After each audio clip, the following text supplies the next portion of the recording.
Rosie Posy. Rosie. There she is. There's a crazy girl. Rosie, what are you doing?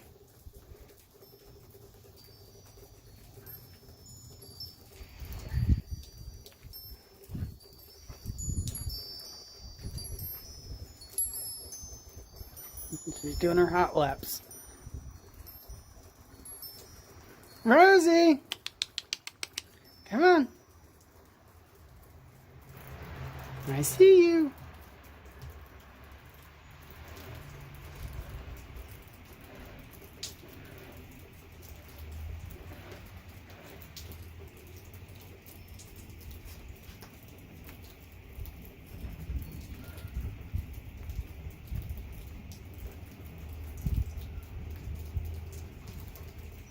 And she's back.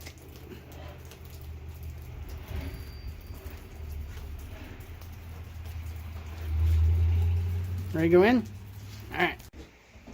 Welcome back, Skidmore Family Farm friends. Today we're going to talk about the upgrades on the basement grow room. We're going to start up here in our back family room. This is where our couch and our main hangout area is. We have an extra refrigerator behind me that is going to be for the new property when we move, and we didn't want to put it outside. Plus, during the Christmas season and Thanksgiving and all that, we used it for all the extra food and leftovers and all that stuff. It came in handy. Now we're using it for drinks and that type of thing. But get back on track. We have all the seedlings up here, and we've found out through our trial and error that the lighting system in the basement was not enough to grow a full-grown leaf lettuce, spinach. The plants were just starving for light. There was a couple other problems too. We had the light too far above it. We didn't have a fan circulating air, blowing air, causing the seedlings to move around, and it mimics the wind basically outside, so that would help strengthen the plants and not be so spindly. They won't race to the light. If we have the light lower down, air blowing on them, moving them around, shifting the plants, the leaves back and forth, the plants would have grown a lot stronger. It would have slowed down the growth, and the stalks or stems would be bigger in diameter instead of just growing as fast as possible towards the light. But I've tried most of these, and they all taste good. They taste like the full-grown lettuce or spinach, bok choy, that type of thing. They taste just like it would if you grew it to full size. And the radishes are still downstairs. I ate some of those, just the greens and the stems and stuff, and they're pretty good too. But it's not, with the lighting system that we had, it's not enough. So that being said, we'll take you downstairs and show you how we've upgraded and our plans that we'll have probably maybe at the end of the month. I will start maybe the end of March or beginning of April. We'll just see how the weather's going and what the forecast is. We will start getting some sprouts on certain things, and we can get our outdoor stuff going as soon as. Right now it's like 8 degrees out or something like that, 5 degrees. It's very cold out. We had snow on Sunday. Yesterday morning and afternoon we had snow, but hopefully by the end of the month, beginning of April, when we get back from Branson, Missouri, we can go ahead and start maybe getting some stuff outside, or at least get the seedlings. We'll start over like we did in the beginning, and then by the time they're a couple weeks old, we'll start hardening them off, taking them in and out. I'll get them up here again like these are, and rotate them in and outside on the days that the weather's, depending on the weather. Indiana's crazy like that. In April, we could have really nice weather and we could go full steam ahead and start planting stuff outside, or it could be snowing and just as cold as it is today. You just never know in Indiana. They say if you stick around, it'll change. If you don't like the weather today, it could be 50 or 60 degrees tomorrow, the way the weather is here. So, but as you can see, we still, we learned a lot from these, and we know what we can and can't do. That being said, let's get down in the basement. Okay, now we're down in the basement, and as you can see, we have joined 4 lights together. These are 3200 lumens, I believe. This is basically what we did. These are shop lights, they're LEDs, and there's 2 strips per light, so 4 strips total on this side and 4 on this side. And one of the lights is this gray one back here is 5,000 lumens. So we basically have 96, 14,600 lumens, I guess. Yeah. And the original ones, I think, was 3,200 lumens. I don't remember just the original lights that we had mounted up here total. So we've went, I think that's what they were. It was 22 maybe. I think we've increased it by 7 times almost. And as you can see, before the light was up this high, now we've got it just a couple inches off the trays. We'll be able to get, we scoot this down to here basically, we'll be able to get 8 trays at a time. I have some foil when we do an update. I've got some reflective foil that I'm gonna cover this and down here maybe, or this back wall. I'm not sure how I'll do it yet, but drape that over, and that foil will reflect any light that's coming out this way.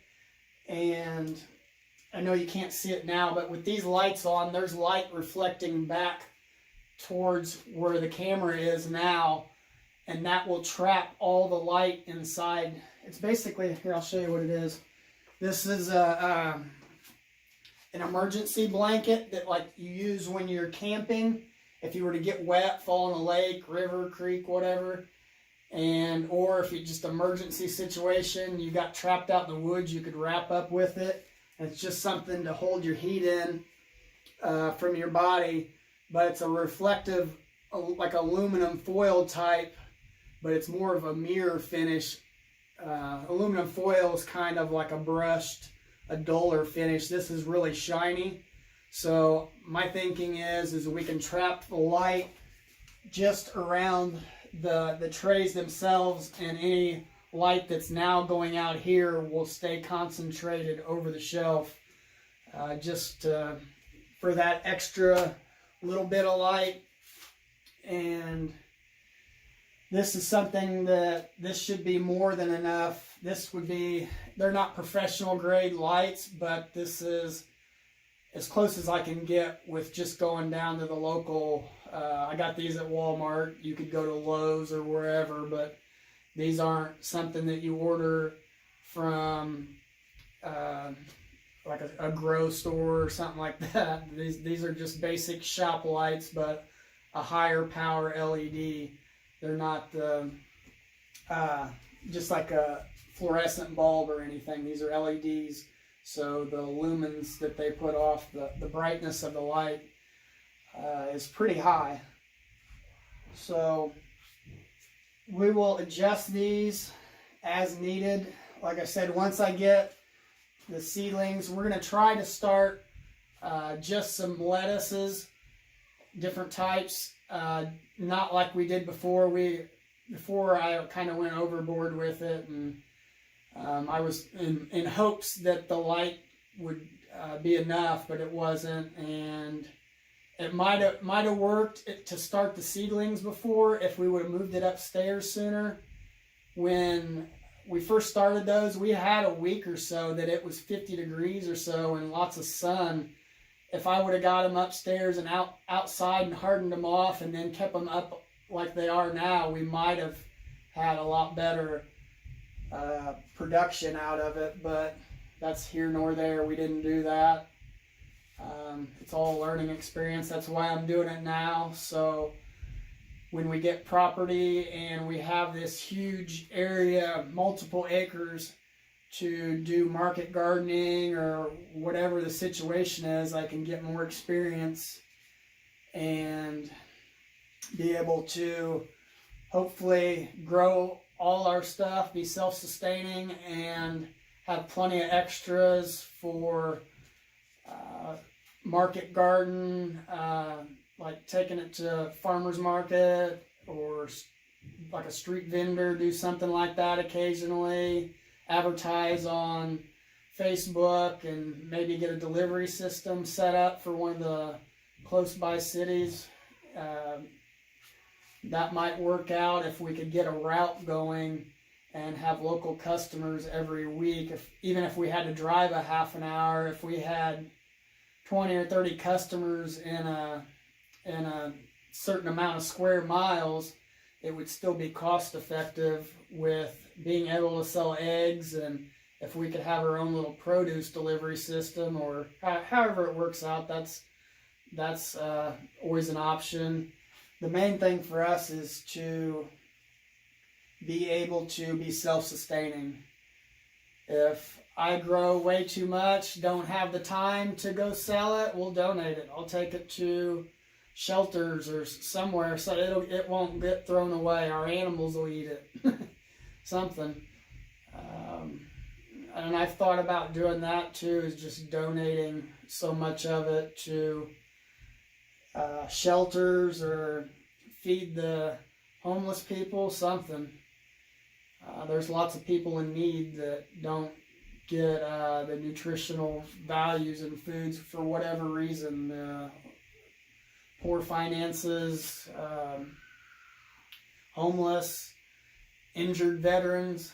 There's lots of people out there that are in need of quality food, and most of those people are getting whatever they can get. So, and I know churches always have stuff, get-togethers and stuff to feed and pass out food for the needy, that type of thing. So that's always an option too. And we're basically we're getting to that point where I'm getting everything figured out. I always like to learn the hard way, basically. So that being said, I think that'll wrap today's video up. We have some more updates that we'll be doing. Like I showed you earlier, I'll drape the foil over, and we're just going to do maybe like this side we'll do 4 trays, and we'll really try and concentrate on getting something really simple to grow to where it is growing to maturity, and just so we know ahead of time, when, like I said earlier, when we move, we can have something set in place. We've got the chickens down. We know what it takes to do chickens. We're just going to up the scale on the chicken tractors, and once we get a pasture area, whether it's an acre and we have to clear woods and brush out, or we already have 10 acres of cleared pasture, we know that we can take chicken tractors. We know how to set everything up with the feeders, the watering system, that type of thing. So now, and then once we get property, we'll probably upgrade with pigs, cows, that type of thing, rabbits, quail. But I'm doing what I can in my house in the city now.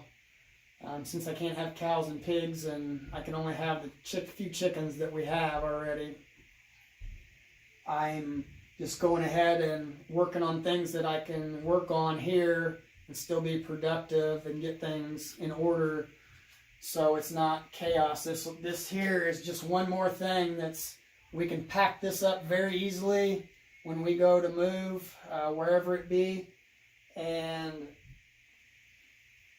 just go from there. I mean, if we moved this coming spring or the following spring or whatever, this will be in place. We can start growing stuff with this. As soon as it's ready to go outside, we know the timing, what we have to do time-wise, start watching the weather. This can be started. We can put up a garden outside and just keep moving forward. This is, right now, is just the beginning stages for our channel. We plan to expand, have drone videos, I want to get multiple cameras so we can do different angles and views, that type of thing with the GoPros or whatever camera system we choose to invest in. I'm not sure. I've seen a couple like GoPros that are off-brand. And then there's some that are better than the GoPro, a few that I've seen, but they're high dollar. But we definitely plan on increasing the quality of our videos also. I'm looking at some LED lights for like backdrop lighting and that type of thing. So like right now I could have lights shining towards me. When we were upstairs, you could see the shadowing on the side of my face. We want to eliminate that and really up the quality on our videos also as we're upgrading our farm. We're not planning on staying here in the city forever. I can't stand the city, to be honest. I was never really planned on staying here. It was just the circumstances with me getting custody of my son and getting married, and everything got delayed, and which it's all worked out. My house has been nicely remodeled. I originally was going to use my house as a rental and do that and get more rentals, but I invested more into my house. All these walls, everything's painted in the basement. I upgraded the appliances you've seen in our kitchen, the stainless steel. So it's all working out. It's just kind of been delayed. And I delayed my YouTube channel because of that. Skidmore Family Farms was supposed to start over a year ago when we originally planned to move, and it just didn't work out. But that being said, there's going to be lots of upgrades in the future. The next year, this time next year, things are probably going to be, or I'm praying that they will be way different, that we'll be on our property with lots of acreage. I would love to have a minimum of 15 acres, woods and pasture combination, or all woods, and I'll clear my own pasture. So you will see lots of changes here in the future. Well, that pretty much wraps it up, and please don't forget to subscribe if you haven't already. Hit the thumbs up. Hit the bell so you can get all our newest videos. When you hit that bell, as soon as I post a video, you will get it if you've subscribed and hit the bell. For those new to YouTube or new to my channel, if you don't know that, the bell will, when you click on that, that will pretty much instantly send you my videos or any channel that you hit the bell on. And you can also like us on Facebook. Thanks. Have a great day.